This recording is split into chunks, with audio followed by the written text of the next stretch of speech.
Welcome back to American Sunrise. I'm American Sunrise contributor Emily Finn. Time now to drain the swamp, and this morning President Trump is doing the flushing for us. We're seeing reports that the federal government will cut roughly 300,000 employees this year. Officials say that about 80% of the 300,000 of them will be leaving voluntarily, and the other 20% will be fired.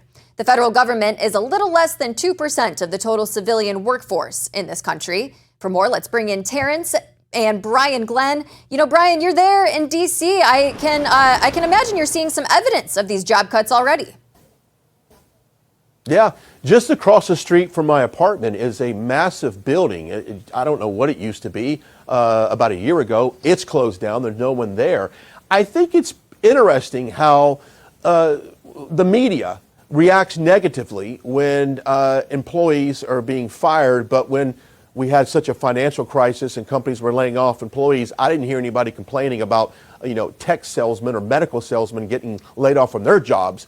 But if a federal government employee gets laid off, it's a Cat 5 alert on all of this. But you definitely have seen a decrease in people in and around D.C., especially the downtown area and some of the government buildings. There's just less people, but they're getting rid of the waste, fraud, and abuse. That's what this is all about. Having gone to school and having a number of friends who live in the nation's capital for many years, really for decades, I'm aging myself and dating myself, but for decades, it was thought that having a job with the federal government is a safe bet. It's a good job. You're always going to get paid. You're probably not going to be downsized or let go. And at the end of your 30 years or however long you serve, you'll have a nice little pension to fall back on. Well, all of that has changed, but the reality is, particularly in the Washington, D.C. area, so much of the business that's done still centers around the federal government, still centers around government. And so a lot of friends that I have who live there in the nation's capital and who worked for the federal government for many years still ended up pretty quickly finding jobs in the private sector, but still working and using their government expertise.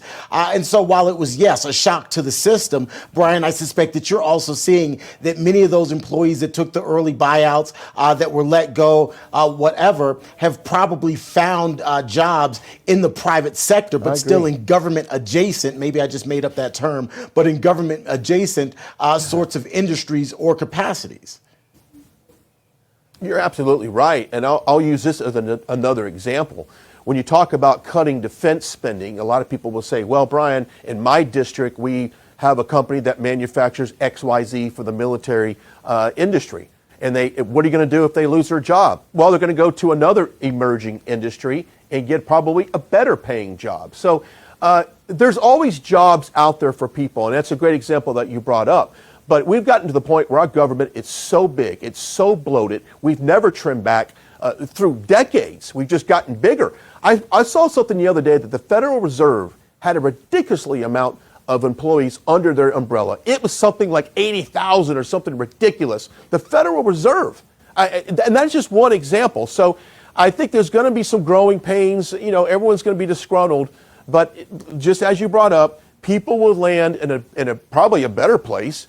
You might be much happier, because let me tell you something. Living here in D.C. and putting up with politics all the time, it is detrimental to your health. I tell them they should move out, maybe to go great state of Florida or Texas, get a job with a private company, and you might be a little happier anyway.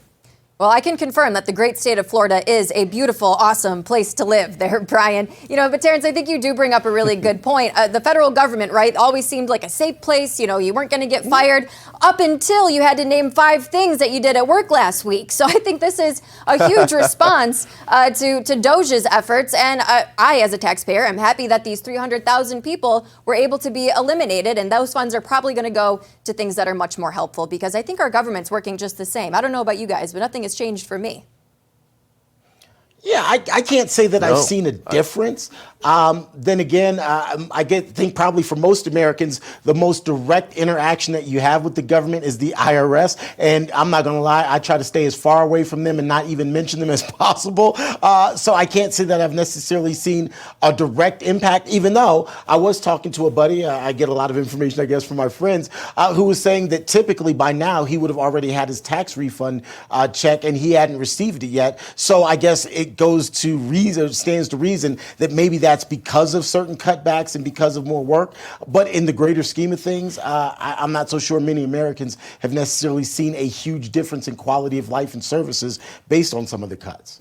Yeah, I think you're spot on with that, Terrence. Well, we still have a whole lot more coming up on American Sunrise. Coming up, we're headed down to Wall Street for the opening bell and insight into how to hold on to your hard-earned dollars with some common sense. We'll be back with more American Sunrise in just 2 minutes.